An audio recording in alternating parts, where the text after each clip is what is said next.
No bastard ever won a war by dying for his country. He won it by making some other poor dumb bastard die for his country.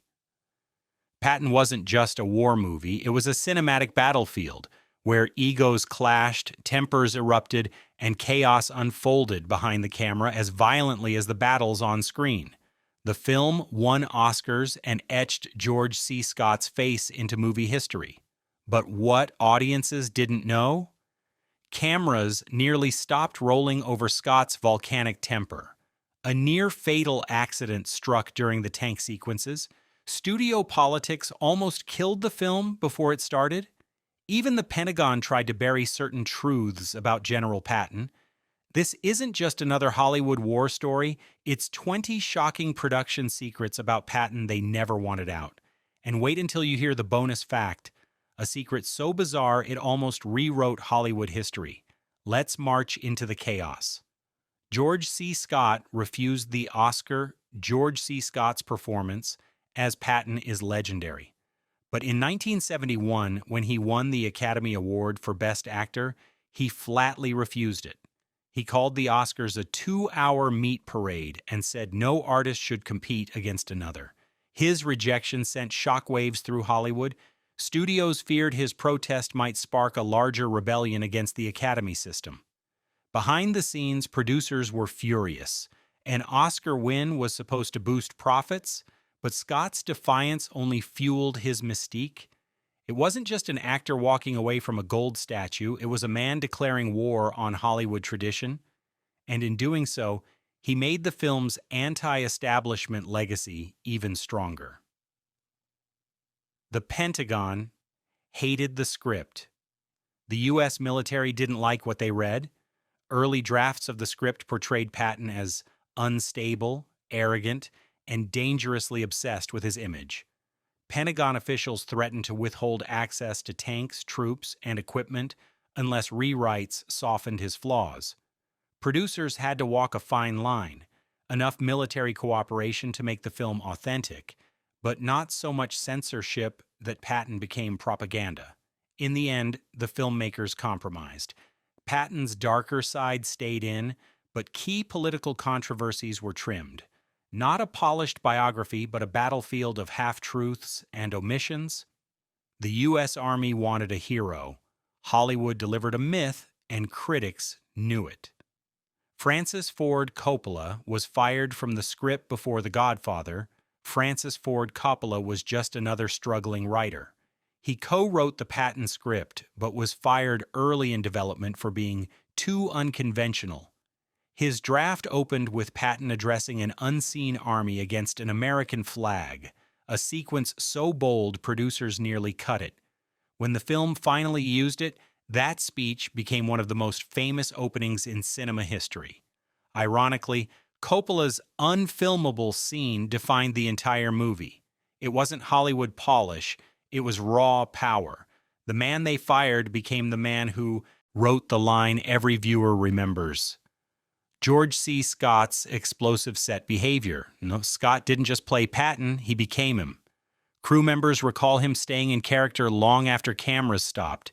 He barked orders at extras as if they were real soldiers. He berated assistants for minor mistakes. In one infamous incident, Scott punched a prop wall so hard it split, terrifying the crew. Director Franklin J. Schaffner admitted he often had to roll cameras without telling Scott, capturing his most unhinged energy before the actor even realized he was being filmed. Not performance, possession. The line between man and general blurred until even the crew whispered, was Scott channeling Patton or becoming him? The infamous slapping scene was realer than you think. One of Patton's most controversial real-life moments, slapping a shell-shocked soldier, was recreated in the film. But here's what audiences didn't know. The extras cast as soldiers were real veterans. When Scott slapped the young actor, the veterans erupted with raw emotional responses. Many had lived through similar humiliation in the military. Some even cried. The set atmosphere turned so tense, the director considered cutting the scene entirely. But leaving it in preserved the film's brutal honesty. What looked like acting was part performance, part reopened wound. The ghosts of World War II were standing right there on the soundstage. The tanks nearly killed the crew. Patton's massive tank battles weren't shot with miniatures, they used real World War II armor. The problem? These machines were old, unpredictable, and dangerous. During one scene, a tank slipped its brake and almost crushed a camera crew hiding in a trench. Operators dove for their lives, leaving equipment shattered under the treads. The chaos was so intense that insurance agents nearly pulled the plug on filming. Instead, producers doubled safety staff and pressed forward. What audiences see as thrilling authenticity was, behind the scenes, a brush with death. Tanks didn't just shake the ground on film, they nearly buried the production for good. Carl Malden was miserable. Carl Malden, who played General Omar Bradley, endured a grueling shoot. Cast as the calm foil to Scott's volcanic Patton, Malden had to endure endless retakes where Scott dominated every frame. Crew members recall Malden quietly smoking between takes, muttering that his role was thankless. Worse, his military uniform weighed heavily under scorching Spanish sun where battle scenes were filmed. Malden's patience snapped once when Scott mocked his delivery. The tension between the two wasn't scripted. It simmered off camera. When critics later praised Malden for being the steady balance to Scott, insiders knew that weary authenticity was partly real exhaustion, captured forever on film. Filming in Spain nearly bankrupted the movie. To capture sprawling battlefields, the crew shot much of Patton in Spain. Franco's government provided soldiers as extras, but this cooperation came at a price. Spain charged steep fees for equipment rentals, and logistics collapsed when tanks broke down in the desert heat. The production hemorrhaged money on repairs, lodging, and emergency rewrites. At one point, the studio considered cutting entire sequences to save cash. Instead, Schaffner doubled down, using clever camera tricks to make fewer soldiers look like thousands. On screen, the battles look grand. In reality, budget panic was gnawing at every frame, not triumph, but survival. Scott's refusal to reshoot the speech. The opening flag speech is iconic, but it nearly didn't happen as audiences know it. Scott initially delivered it with the profanity-laced fury Coppola had scripted, but studio executives panicked, fearing censors would cut it. They asked Scott to redo a clean version. He refused, growling, "That's the way Patton would have said it." The compromise? They edited the original into something slightly tamer, but still shocking for 1970. It wasn't a sanitized general the world saw. It was the raw, uncompromising vision Scott demanded. His refusal cemented the film's immortal opening as one of cinema's boldest gambles. The mid-roll engagement hook. By the film's midpoint, chaos reigned, on-screen and off. Cast egos clashed, tanks misfired, and tempers exploded daily. And here's the thing, we're only halfway through the shocking truths. What comes next? Even darker secrets, accidents, politics, and betrayals that could have sunk the film entirely. So before we march forward, go ahead and like and subscribe. Because the next 10 facts, they'll change the way you ever watch Patton again. A near-fatal Jeep accident.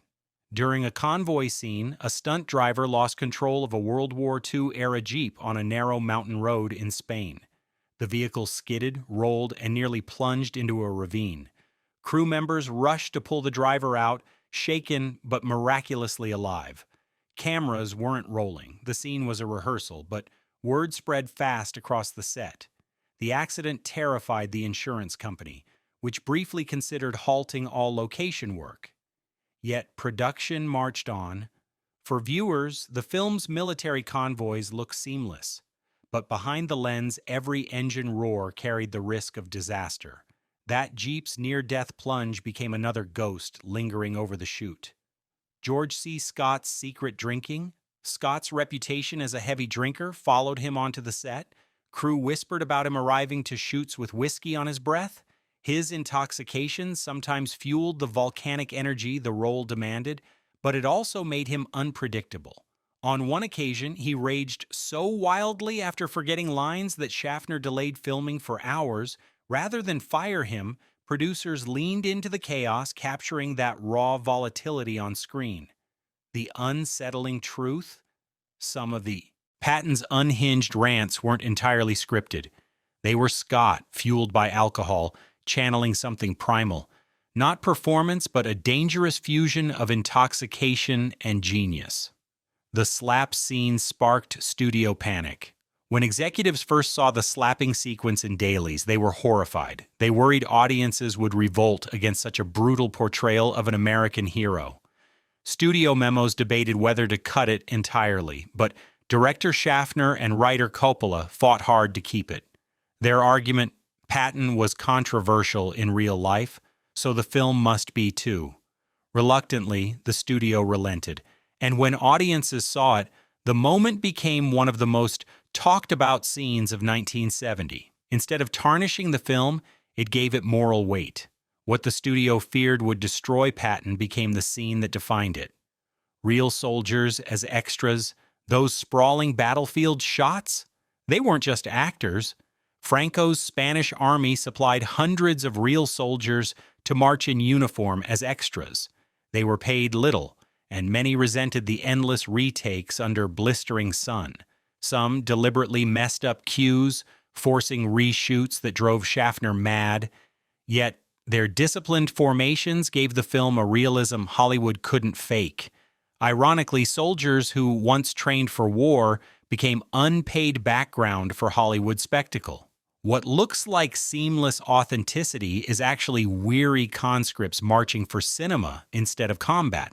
Their footsteps echo on screen, but behind them lies resentment and fatigue. The general's family objected. Patton's descendants were deeply uncomfortable with the film. They argued it exaggerated his flaws, portraying him as egotistical and unhinged while downplaying his military brilliance. At one point, they even threatened legal action, demanding rewrites. The studio pushed back, insisting it was artistic interpretation. Ultimately, the family backed down, but their anger lingered. They refused to cooperate with promotions and later called the movie a caricature. The irony: their outrage only made the public more curious. In trying to bury the film, the family accidentally helped fuel its legendary status. Patton's legacy became Hollywood's battlefield, and his bloodline lost the fight. Scott's violent outburst on set. George C. Scott's intensity didn't stop at method acting. It sometimes boiled into violence. During one heated day of shooting, he hurled a prop helmet across the set, narrowly missing a crew member. Schaffner later admitted he feared Scott's temper could injure someone before the movie wrapped, yet producers tolerated it, convinced his volatility gave the performance its frightening authenticity. What audiences saw as Patton's fury wasn't just acting, it was Scott's own demons erupting on camera. That unpredictability electrified the role, but left the crew walking on eggshells. Not just performance, a dangerous storm bottled inside a man who refused to be contained. Editing battles behind the scenes. Post-production was almost as intense as filming. Editors clashed over how much of Patton's darker traits to reveal. Some wanted to soften him into a patriotic icon, while others fought to keep Coppola's unsparing vision intact. Heated arguments stretched into the night, with reels of film passed back and forth like weapons.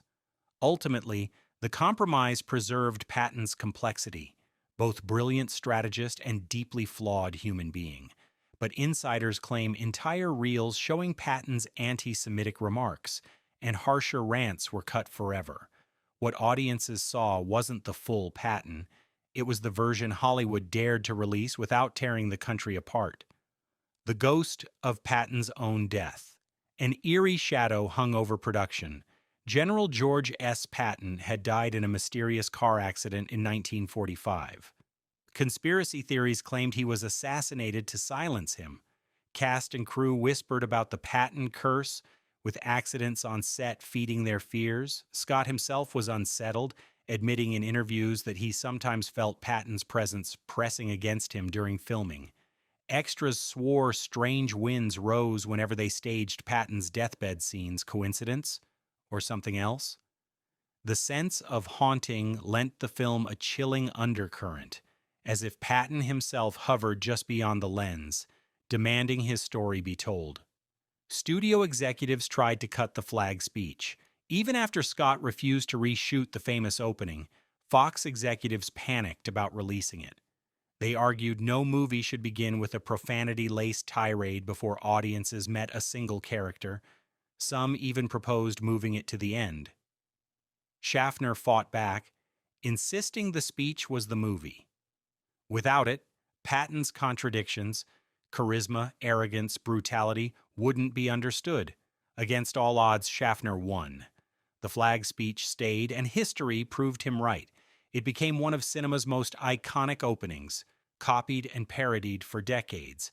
A sequence once nearly buried became the very heartbeat of the film's legend. George C. Scott's heartbreaking prediction. Near the end of shooting, Scott reportedly told a crew member, "This film will outlive me, and Patton too." It was a chillingly accurate prophecy. Scott would die in 1999, but his Patton remains etched in American memory. The irony? He hated celebrity and despised the Academy Awards, yet this role chained him forever to history, not as himself, but as a general he once called a magnificent bastard. In predicting his own immortality, Scott spoke the film's truth. Art can trap a man in ways more permanent than war or glory. The secret CIA connection. Here's the secret no one expected. During research for Patton, the filmmakers quietly received access to classified files through back channels. Coppola later hinted that CIA contacts helped them shape the general's portrayal, particularly his paranoia about the Soviets. Why? Because in 1970, the Cold War raged, and a film about a fiery anti-Russian general risked inflaming politics. By nudging the narrative, intelligence operatives may have shaped Patton's on-screen legacy for global audiences. Not just Hollywood myth-making, but Cold War propaganda woven into cinema. The general who distrusted politicians may have been drafted into another battle, decades after death. Patton wasn't just a war epic, it was a cinematic war zone where real danger, political meddling, and human frailty collided. Behind every frame lies chaos, tanks nearly crushing men, egos colliding, governments interfering, and an actor losing himself to the ghost of a general. The result? A masterpiece born from turmoil,